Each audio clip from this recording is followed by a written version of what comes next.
حافظ مولوی عبدالرحمن ابن انیس صاحب محتشم. أعوذ بالله من الشيطان الرجيم.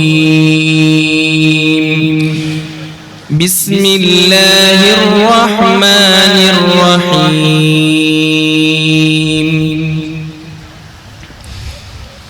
ألم تر إلى الذي حاج إبراهيم في ربه أن آتاه الله الملك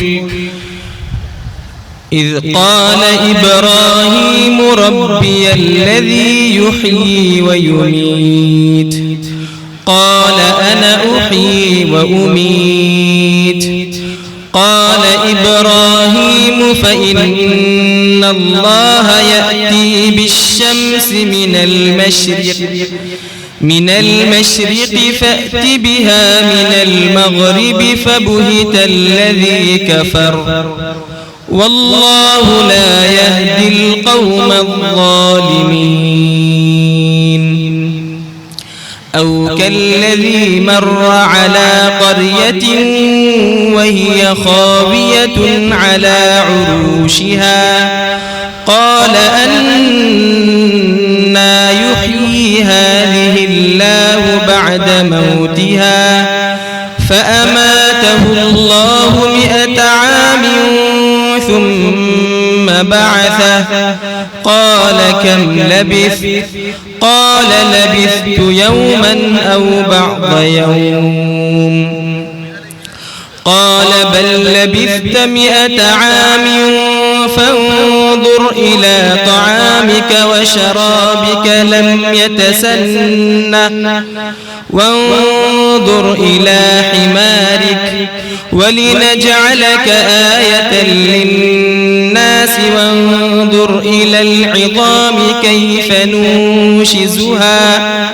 كيف ننشزها ثم نكسوها لحما فلما تبين له قال أعلم أن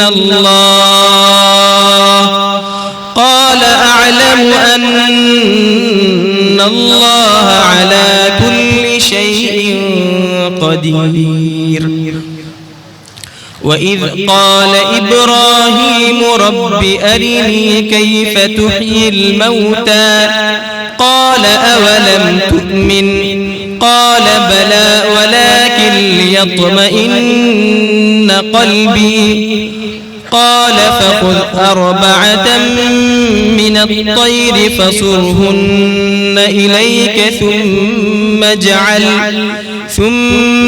اجعل على كل جبل منهن جزءا ثم ادعهن يأتينك سعيا واعلم أن الله عزيز حكيم.